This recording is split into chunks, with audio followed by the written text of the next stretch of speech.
What is up, my friends? You are very welcome along to this Anfield Agenda news roundup. I have a lot to get through since we've last spoken, so I'm going to run you through Liverpool's interest in a Borussia Dortmund winger. We're going to be asking, are Liverpool going to look to strengthen at left back in the upcoming transfer windows? And what's the latest with Martin Zubimendi? Is there any chance that maybe he changed his mind to come to Liverpool? That, of course, a little bit of a rant about Roy Keane and his lazy takes on Trent, and a lot more over the next few minutes. As always, though, we want to know your thoughts, so let us know in the comment section. Drop a like on the video if you enjoy, and don't forget to hit that subscribe button. This video is sponsored by Surfshark, the best VPN on the market. Surfshark is an app or browser extension that allows you to change your location to access websites in other countries and keep you safe and secure from hackers. Using Surfshark, we here in Ireland can access other countries' Netflix libraries or other streaming platforms like DAZN in Spain for all those important Premier League games. Surfshark keeps you safe and private by protecting everything you do online. Everything. When your device connects to the internet, all that information is, in a way, blurred out. Surfshark is particularly useful for keeping you safe from being hacked if you use public Wi-Fi. Let's say you're in a cafe, you're at college, you're out and about, they've got you covered. Surfshark allows you to use one subscription on unlimited devices, meaning you can share your account with friends or family or that neighbour who's a little bit cheap. On top of all of this, Surfshark offers a 30-day money-back guarantee. You can also upgrade to Surfshark One, which includes the VPN, an alert system for breaches related to your data, such as emails and credit cards, and an antivirus software for your desktop. Our sign-up offer gives you Surfshark VPN for a little over €2 a month. Simply scan the QR code on screen right now or use the link in the description. So I'm going to get stuck into it now and start off with that link to that Borussia Dortmund winger who, I'm going to give you a few more hints here, did start his career at Manchester City. Who am I speaking about? Jamie Gittens. This report here said that Liverpool have sent scouts to keep tabs on Jamie Gittens as interest in the Borussia Dortmund winger ramps up. Now, you wonder, is this with a potential to if we lost Mohamed Salah, or is this just Liverpool keeping tabs on a talented player?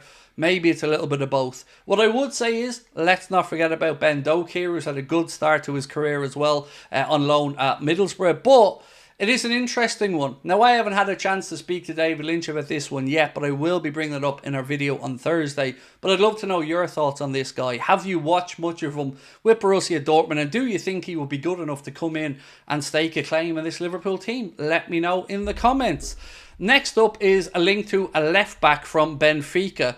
Liverpool apparently linked with Alvaro Fernandez during the January transfer window.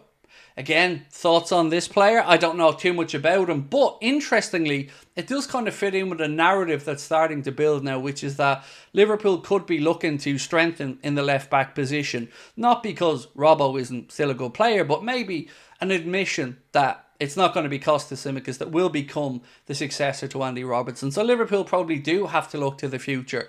Now, whether it's this guy or somebody else, maybe you have a suggestion. ENQUIRIES, of course, another left-back that Liverpool have been linked with in recent times. Somebody, myself and David Lynch, I think both agree could do a job. Maybe you've got a player yourself. I think there's a former United player as well that has been linked to us at left-back. So let me know some of your suggestions. Or maybe you think Kostas is good enough. Let me know in the comment section below. Next up, a little bit from Fabrizio Romano around that former Manchester United player that I was speaking about, Alvaro Carreras. Fabrizio Romano confirmed Carreras to Liverpool. The former Manchester United left-back is being looked at by the Reds as well as other top clubs around Europe. So again, I'm sure you guys have probably seen a little bit more of this guy than I have, so thoughts in the comment section. I know we also have a lot of Manchester United fans that watch us, so interested to know your thoughts on that player as well. I'm sure you've seen this, but Peter Zielinski was speaking on, I think it was a Polish football podcast, and he spoke a little bit about that move that never happened to Liverpool in 2016, and this is what he said. Jurgen Klopp invited me to his house. Liverpool sent a private jet to come and pick me up. Klopp told me that for him, I'm a mix between Cesc Fabregas and Ilkay Gundogan, and they were offering about €18.5 million, but Udinese wanted a little bit more at the time, and of course As we know, Liverpool didn't pay it. He went on to play for Napoli, and I think since his move to Inter Milan. But there was always a link there to Zielinski, and he is a good footballer, so I always understood it. You've probably seen the picture as well of him holding up a Zielinski 10 Liverpool shirt at one point. So there was definitely some truth to that. The player himself has come out and said that he was at Klopp's house, he was speaking to him about the move, but of course, as has always been the case with FSG, finances came into play and the deal just didn't come about.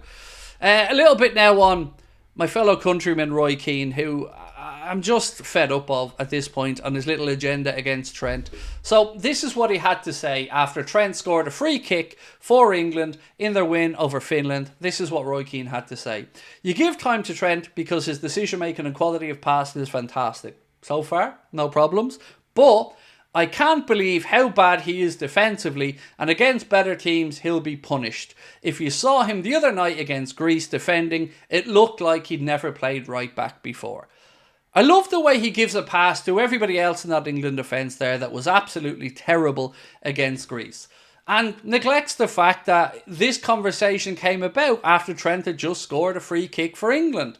It's lazy. He also neglects to mention the fact that Trent is part of a Liverpool defence that has been the best defence so far in the Premier League this season, conceded the least amount of goals. It's lazy, and I expect better of somebody who's paid millions of pounds to be a professional pundit, who seems to be unable to do anything other than take cheap shots at players and delude himself with where Manchester United are as a club.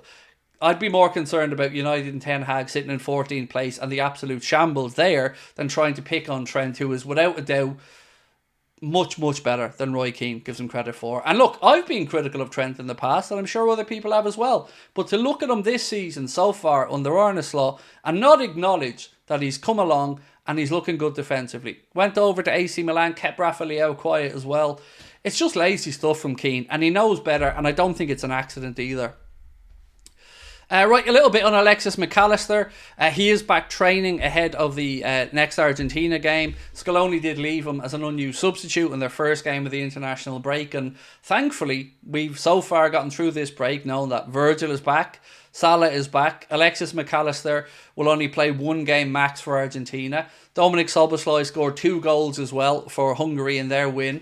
So it's been an international break that, touch wood so far, hasn't really caused us many headaches.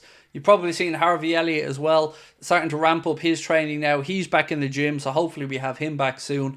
And as soon as I get some more news on Jayden Dan's progression, last we heard from David Lynch, he was starting to run and build up that little bit of fitness, but he's still a bit of a way away. So I'll try and get more from David Lynch on that one as well. Here's something that even Manchester City won't be able to spin with regard to their numbers on this one. So, SimilarWeb have put out a list of the most visited club websites in world football. Real Madrid, unsurprisingly, topped the list with 8.9 million visits. Second place on the list, Liverpool Football Club, as you would probably expect. 8.2 million visits to liverpoolfc.com. Manchester United, again, not unexpectedly, in third place with 6.9 million visits. Arsenal next with 6.4 million, Bayern Munich 5.4 million, Chelsea 4.7 million, and the self-declared most supported club on social media, Manchester City, lagging way down at a pitiful 3.5 million views of the club website. A full, almost 5 million less than Liverpool. To be frank, 4.7 million less than Liverpool. But remember, we're told that they are the most clicked on club on social media. Definitely not bots, and there's nothing to see here. But the website traffic, still a lot to be desired there for a club that are seemingly sold out every week. So yeah, 3.5 million views. I'll let you decide for yourselves, folks. A little bit of news today as well regarding FIFPro, the European leagues and La Liga have now officially filed a complaint against FIFA with the European Commission. They're contesting the management of the international match calendar and decisions regarding the new FIFA Club World Cup. Let's be honest, folks, all of this stuff from FIFA and all, it's all just a cash grab. And it's about time that they got held to account, because player welfare can't be just continuously kicked down the road or swept under the carpet. I'm so glad to see the likes of Alisson, Rodri, Bernardo Silva and others speak out against how much football they're having to play. we, the public, end up suffering because the product becomes less, the quality of the games become less, because these guys are so fatigued and tired. So it's about time somebody made a stance. Now, speaking of stances that aren't being made, another breaking story last night said that the Super League plans to begin in September 2025. 11 months away. And currently, the reigning European champions Real Madrid are still signed up to be part of the Super League. So what's going to happen here? How are the players that play for Real Madrid are not going to be punished or not punished? Or any other club that signed for the Super League? Madness that we're still only 11 months away and we don't know the answer to that. One more transfer link for you guys before we finish up is around Patrick Berger, and he said that Liverpool are keeping tabs on Red Star Belgrade midfielder Andrija Maksimovic, 17 years of age, and he's been priced at around €15 million by Red Star Belgrade. I'm not going to profess to have even watched a minute of this kid playing football, but I'd love to know your thoughts on that link. And one final thing around the performance last night of Dominik Szoboszlai against Bosnia. Scored 2 goals, had 29 out of 35 passes with a passing accuracy of 83%. Created 2 chances, had a shooting accuracy of 67%, an XG of 0.91. Successful dribbles 4 out of 7, 7 recoveries, and 6 out of 13 ground duels won. But most importantly, another good performance from Dominik Szoboszlai, and let's hope he carries that back into the Liverpool team ahead of the Chelsea game this weekend. So, my friends, I will see you guys later on this afternoon, and then of course tonight we'll be live with the Late Night Agenda. Hope to see you there. Thank you for watching. Don't forget to let us know your thoughts in the comment section, and I'll catch up with you soon. Much love. Bye-bye.